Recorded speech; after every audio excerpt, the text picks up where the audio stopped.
Hello, my name's Grant and welcome to our first virtual Vintage Festival, the world's greatest wine celebration from the comfort of your own home. We're putting together some juicy content for you to enjoy virtually over the course of this year's Vintage Festival, and it's going to include some appearances from some of our wine buyers, our wine experts, and of course our wonderful producers. Thank you very much for purchasing your virtual Vintage Festival collection case. I'm really looking forward to tasting through the wines with you. I'll be sharing with you a little bit of information about the producer, some tasting notes on the wine, and some food pairing ideas for you as well. I'll be tasting through them in order of light to heavy, as you might when you're at any wine tasting, but feel free to enjoy it as and when you will throughout the course of the festival this year. Thanks again for purchasing your virtual Vintage Festival case, and cheers. The Spotlight Vermentino from Southeastern Australia 2020. A really lovely, refreshing, crisp white wine that is something of a rarity. A rarity because it takes Italy's Vermentino grape variety and has planted it in Southeastern Australia. This is a creation of Bob Burton, one of our favourite producers, and if you've been to the vintage festivals in the past, I dare say you would have come across Bob and that he's one of your favourites too. He's created a really lovely, fresh style of wine which is great as the spring is approaching and we've got the warmer weather coming along. So on the nose, lovely sort of citrus, grassy, and a touch of tropical fruit, and then onto the palate.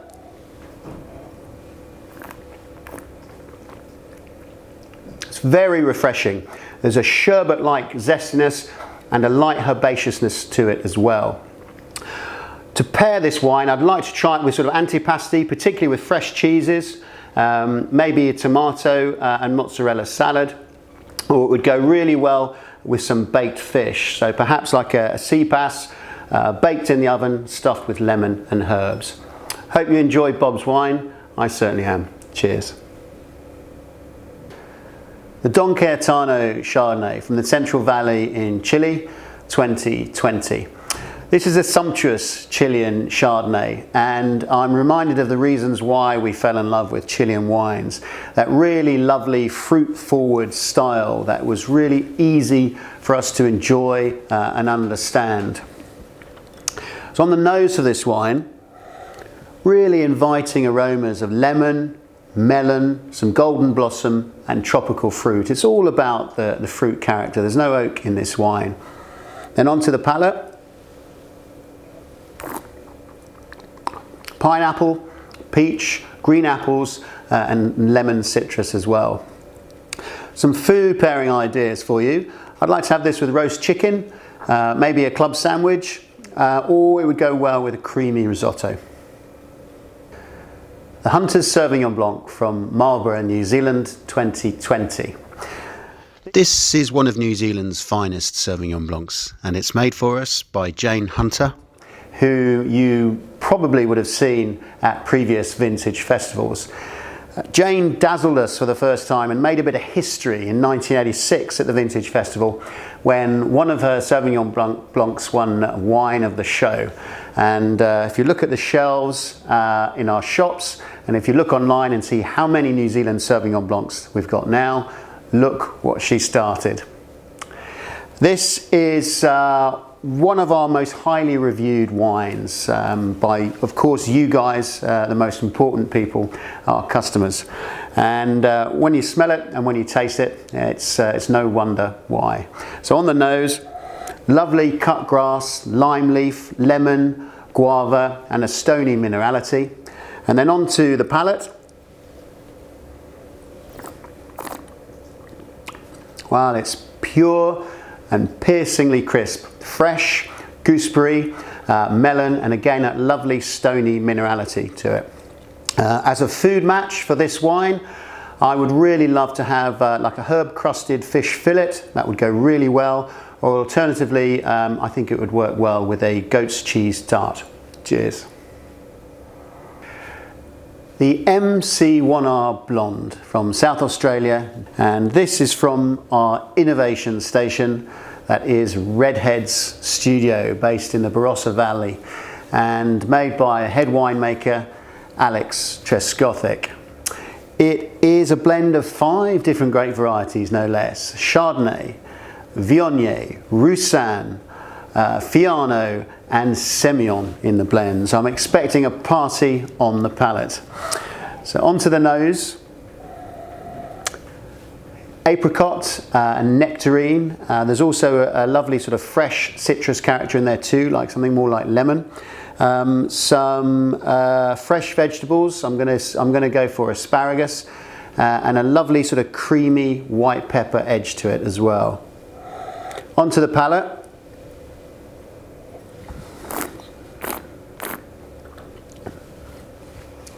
It's a party. Again, creamy peach, apricot, spiced apple, white pepper. Really lovely wine, fairly rich, very dry. For food pairing ideas, I've got a few for you. Fish pie, mac and cheese, mushroom stroganoff, or just a cheeky bit of cheddar out of the fridge. Royal Tokai's Special Reserve Dry Food Mint. Food Mint is the name of the grape variety, and it is fair to say it is Hungary's noble grape variety. It makes some very, very classy wines and is a really versatile grape variety. So you get some very sweet food mints, obviously the sweet wines of Tokai, but then this one is dry. And also it undergoes some barrel fermentation as well and some barrel aging. So there's a little bit of depth and richness, such as the versatility of the grape variety. This is made by the Royal Tokai Wine Company, which is part owned by our very own Hugh Johnson. So if you've been along to the vintage festivals, I dare say you would have seen Hugh, probably in his red trousers, waving happily. On the nose, this wine, it's very minerally, so whetstones, a little bit of golden apple, some honey, and some spice there as well. And then onto the palate.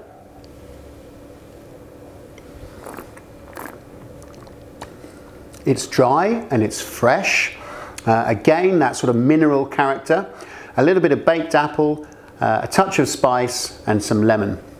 Food pairing ideas for this wine. I think it would go really well with scallops if you can get yourself down to the fishmonger, or a mushroom pate, or some pork chops and new potatoes. Cheers. The Queen Bee Viognier from 2020, and this comes to us from Western Cape in South Africa, specifically from the Mount Rosier winery, which is located in wine heaven, that is Stellenbosch.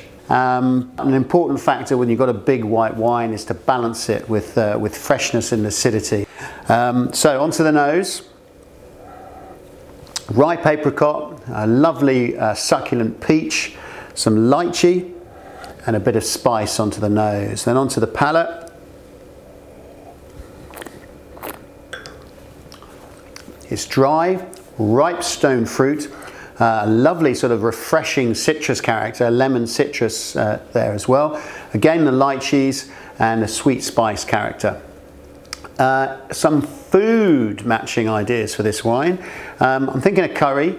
In particular, I'd like to try this with the Massaman curry, either chicken or with butternut squash. The Collezione di Paolo Chianti Reserva from 2017, Chianti in Tuscany, Italy. This is a gold medal winning Chianti Reserva made for us by Paolo Massi, who we've been buying wine from for 25 years. If you've been to the vintage festivals previously, undoubtedly you would have seen him there. Quiet, unassuming, modest, and an excellent winemaker. He strikes me as a really lovely chap. His wines generally are elegant, understated and quite complex. The Chianti Reserva is aged for 14 months in oak and then spends a further 2 years in the bottle. So I'm going to have a little smell, a little taste. So on the nose, prunes, cherries, a little bit of a rose sort of perfume, tobacco and vanilla, and then onto the palate.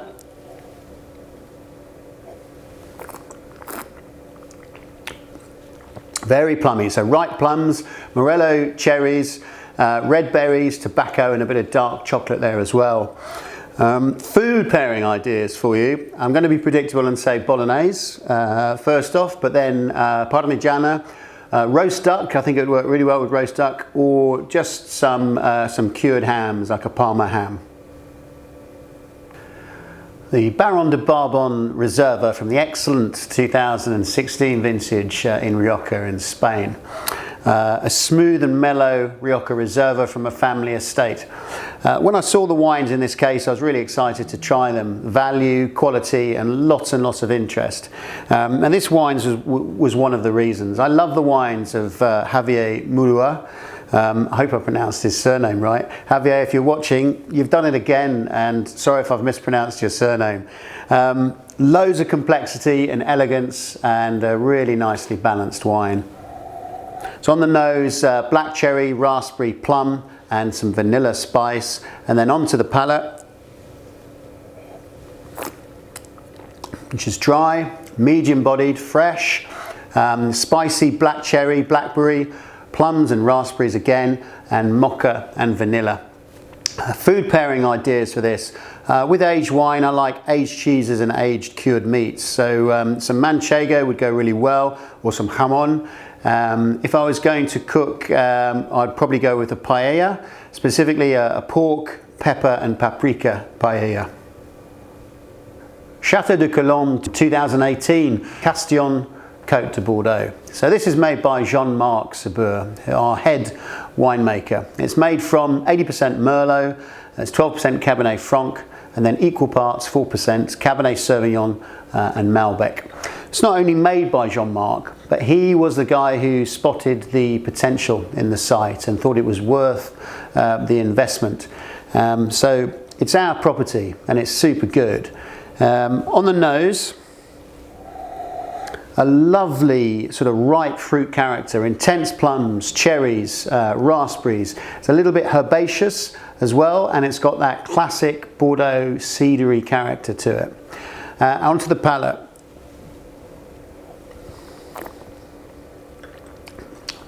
So it's dry with soft tannins, quite a velvety texture, dark berries, blueberries, plums again, and like a cigar box cedary sort of spice. Really nice wine. It would go well with like an aubergine pasta dish or roast beef. But also, you know, I'm enjoying it without food here and now, and I think it's got a really lovely sort of balance just to be enjoyed whilst having a natter, perhaps with your friends on Zoom.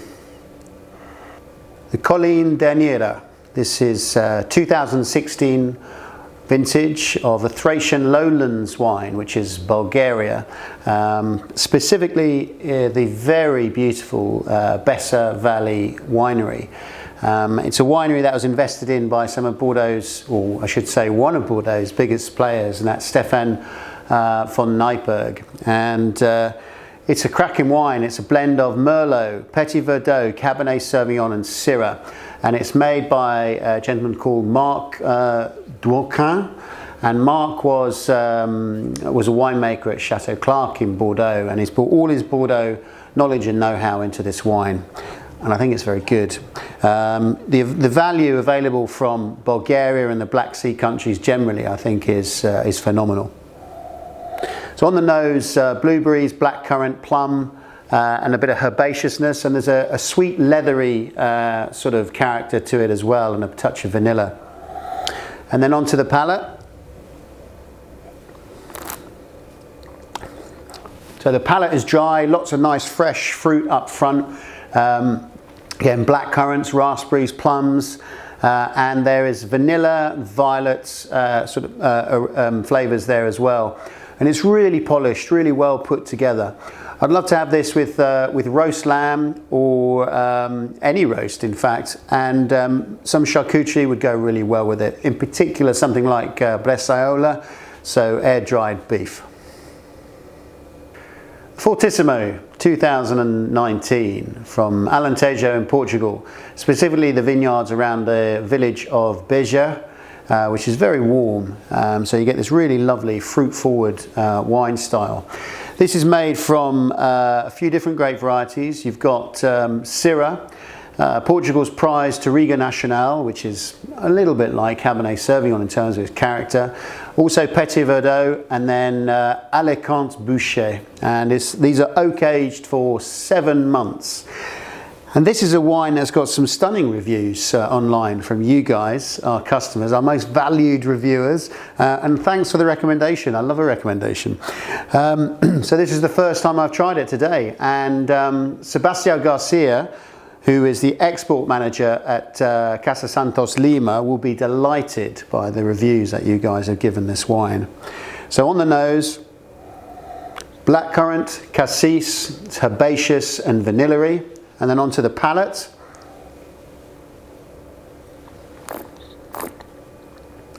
So it's dry and it's fresh. It's quite intense sort of fruit character, lots of black fruit and spice. And there's some violety notes in the wine as well. Now food pairing, so this would go really well with the barbecue. So either some portobello mushrooms with blue cheese, or some pork ribs. Cheers. H.J. Fabre's Reservado Malbec Cabernet Franc from 2018 in the winemaking vineyard Utopia, that is Mendoza in Argentina.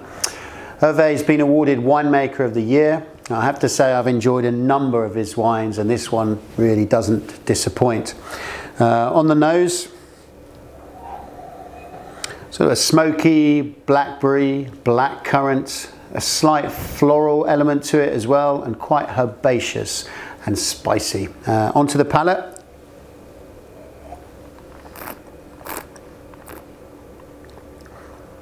So it's dry, it's fresh, and it's rich. Ripe blackcurrant and blackberry flavours, a little bit of plum, some mint, and then sort of cinnamon and vanilla spice as well. I'm going to be predictable again, and I'm going to say steak. And for those of you that might enjoy a vegetarian option, I would pair this with a mushroom ragu and some pasta. Well, I hope you've enjoyed the video in the cracking Virtual Vintage Festival case. I'm here at the splendid Old Billingsgate, which many of you will know is the scene of our vintage festivals. Quite a few of them here in the past.